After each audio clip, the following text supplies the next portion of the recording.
Damien had witnessed. And finally, he came across this website, Project Chameleo, and then Beach, and in the Scottish Rite at Long Beach. So I realized that this guy was in the same lodge as me. So I sent him an email. I said, my friend claims, well, at first I left out Damien entirely. I just told him I'm a fellow Freemason. I interview people.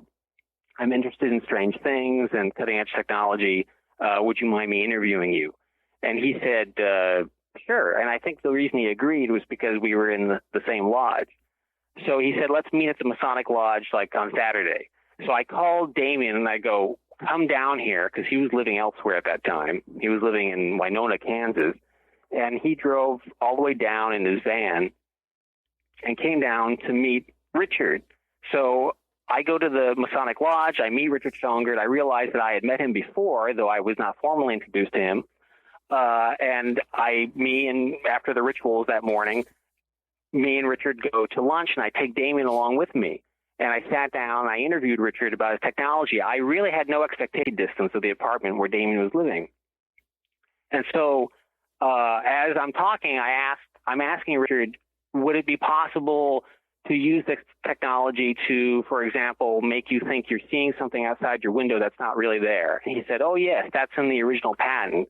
That's the psychological warfare aspects of the patent. You could use this to make Fidel Castro or some dictator think that he's hallucinating, and you could use that as psychological warfare, and I put that in the patent. Say, okay. And one of the things that Damien described was that he would go home and the apartment would either seem to grow or shrink, and other people who he knew who came into the apartment saw this as well. It wasn't just him. They would come in and say, is the apartment growing? It was like the TARDIS, the Doctor Who TARDIS. You'd go in, and the interior of the apartment looked larger than it appeared from the outside. Or, conversely, it could shrink. And, again, this is a weird detail. Yeah, well, let me ask you a question then. Did they ever think, because he's got a friend with him now, he's got a witness, right? Did they ever think, well, let's go to Home Depot, we'll go buy a couple of tape measures, and start measuring the room. We'll measure today, we'll measure tomorrow, we'll measure a week from now. And did anybody do anything like that? Well, no, that wouldn't do anything, because it wasn't literally growing. Okay. It's still the same size. It just visually appears to be larger on the inside. It appears to be shrinking, because the optical camouflage technology can manipulate what you're seeing, but it wouldn't actually make it literally grow. Let me ask you a question. This optical measure would just be the same as it normally was. Okay, the optical technology, camouflage, I've actually seen videos on YouTube. Who knows if they're real or not, right? But it seems to be like real-time combat situations in Afghanistan or something like that. And you see a guy like running, and his body matches the wall, and then he runs past a tank, and it looks like the tank, and you can see this. Who knows have you seen that? Actually, I have seen that exact clip, yeah. Okay, what the hell is that? What do you think? Is that what we're talking about here? I don't know. I can't say if that particular clip is real or not. I have a feeling it's not. Yeah. Just because for Richard's technology, you wouldn't, if they were using it in the battlefield, you wouldn't see anything. You know what I'm saying? Oh, yeah. You're saying what he experienced. If we wouldn't be able to see that if they were using what he experienced. Right, because I suspect that what was going on. I had a friend at the time who, when I was telling her all this, she's a fellow professor at CSU Long Beach. She told me, why wouldn't they just test this stuff on the base at Camp Pendleton? Why would they bothering this friend of yours? Right. And my immediate response was, well, because if you're testing this to be used in real time in a battlefield situation, you want to make sure that it's working. And you want to make sure that someone who has no knowledge of what's going on can't see you. Because if you put it in a battlefield situation and someone can see you, then, the optical camouflage technology does not make you impervious to bullets. So you're going to want to test it in a situation that's not entirely controllable, but where you have your test subject is someone who has no idea what's going on. So you can note every time he sees you, oh, he just saw us. Note that the technology is breaking down. And when we mentioned at one point during the interview, when I turned to Damien and said, Damien, to tell Richard your story, And Damien proceeded to tell Richard the story. Richard at first looked like he was about to get sandbagged or something, like, what's going on here? Damien tells the story, and at first I could tell Richard's highly skeptical. But then when it got to the point where Damien said, yeah, sometimes I could see them, but they looked like little dots in the air, like these little like auras, Richard like leans forward and goes, oh, that's exactly what it looks like when the technology's not working properly. And that's something that he knew Damien would have no way of knowing. And also, the other aspect that Damien mentioned that sort of seemed to clinch it for Richard was when he said that he was in the bathroom, and when he moved the medicine cabinet, the mirror, and he was able to see them briefly in the mirror, Richard said, oh, yes, that does happen sometimes because you're cloaking the person, but not the mirror. Did Damien ever explain to why he was taking the mirror off the wall? I'm sorry, what was that? Did Damien ever explain to you why he was taking the mirror off the wall? No, he wasn't taking it off the wall. He was in the bathroom, and the medicine cabinet, you know how sometimes some medicine cabinets have a kind of mirrored surface? Sure. So he was opening the medicine cabinet. Or just sliding it. Okay. And so it was as he was opening it and pushing it forward and moving it, pulling it up forward, that's when, as the mirror was in motion, gotcha, he could see them in the mirror. Okay. And Richard immediately said, yeah, that happens. And keep in mind also, the other thing Richard mentioned before we even said anything about this was not only had SAIC come to ask Richard to look at his technology, but that also the Navy had come. And they had gone to his laboratory in Hemet. Richard Schowengerdt's partner is Dr. Lev Berger, who's a preeminent physicist. He's well known in the world of physics. When I went to their laboratory in Hemet, and I went to Dr. Berger's house, there's photos on the wall of Dr. Berger shaking hands with Richard Nixon and Ronald Reagan. So, this guy is well known in the world of physics. And he and Richard Schowengerdt were working together to develop this technology, and they hoped to get funding from either the Navy or SAIC or some corporation like that to develop it further.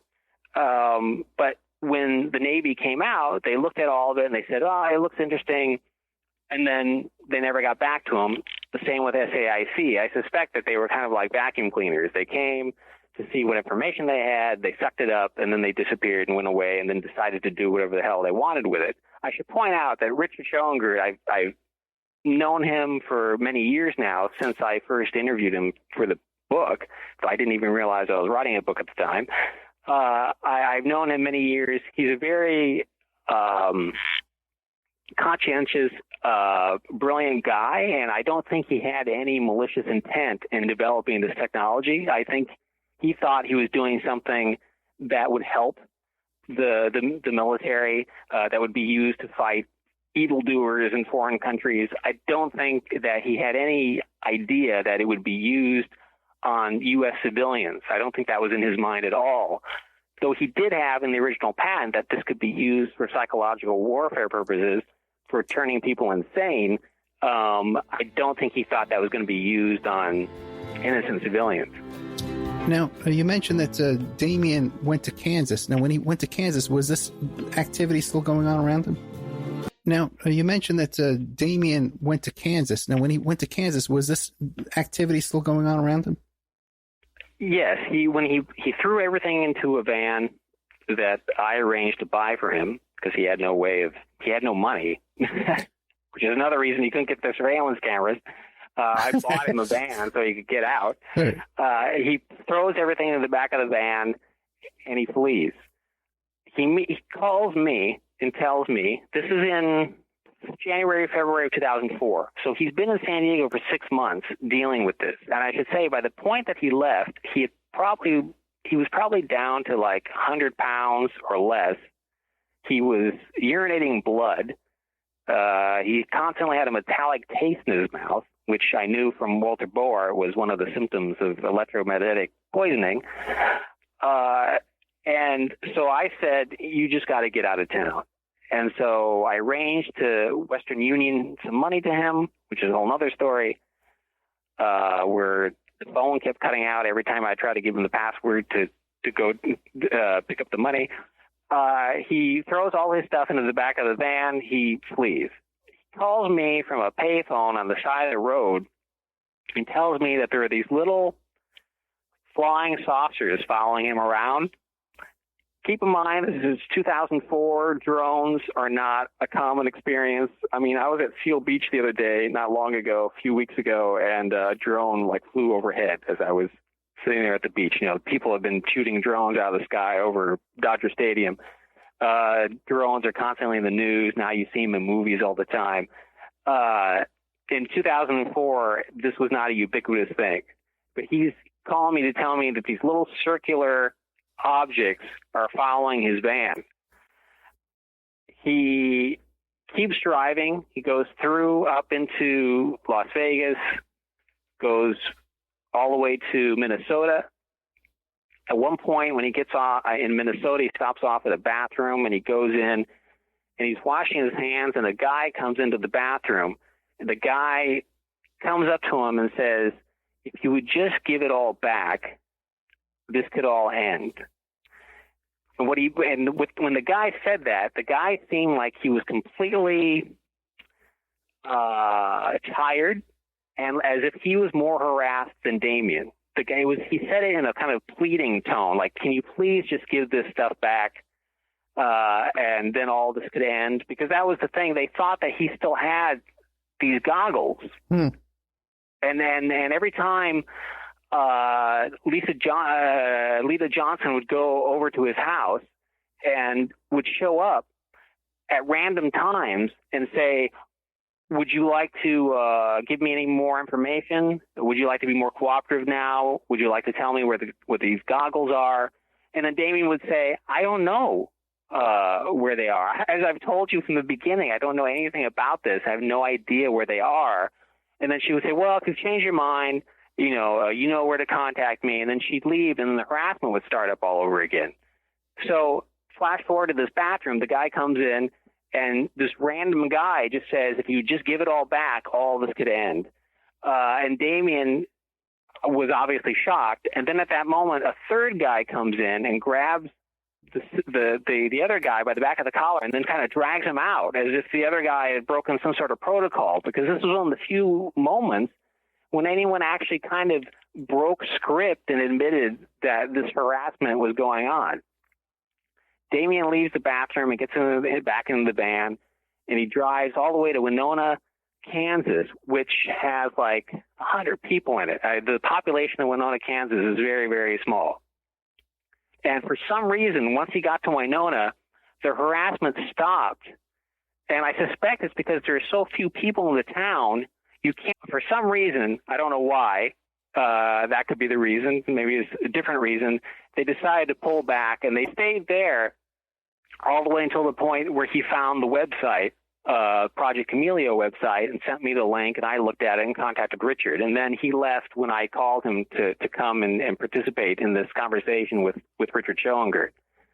And Schowengerdt, when we were talking to him, he mentioned that he and Dr. Lev Berger had gone to a conference, a military conference, not long before our conversation with him. And they had gone there to continue pitching this, the Project Chameleo concept. And when Richard went there, and he had to go there despite the fact that his employer, Northrop Grumman, wouldn't help him, wouldn't sponsor his visit, Richard sort of had to go on his own, because Project Chameleo was not some sort of top secret project. It was a private project developed by Richard and his partner. Richard went there to show them what this technology could do in the battlefield. As he's giving his lecture and demonstrating what was possible with this, a woman stands up in the audience and says, "You can't be revealing top secret information." And Richard says, "Well, I'm not. This is my own private company. This is my own private technology. I'm not being sponsored by any kind of, military project." And she said, No. This is all top secret. You have to stop talking.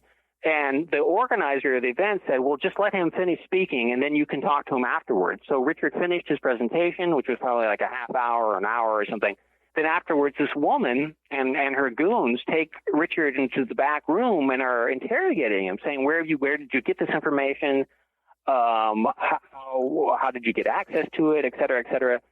And Richard had to show her, his credentials and say, I'm not part of any sort of military project developing this. This is just me alone. And finally, they figured out, oh, yes, he wasn't revealing top secret information, except for the fact that she had sort of tipped her hand, revealing the fact that this indeed was being developed by the military. He was just gobsmacked by the fact that he seemed to know stuff that he couldn't possibly know. What she didn't know was that all the information that she had access to was originally taken from him in the first place. And that had happened only just a few months before we sat down and spoke to Richard about all this. Now, what about today? Does Damien still have any of this kind of harassment going on? The harassment has never stopped, not for Richard or for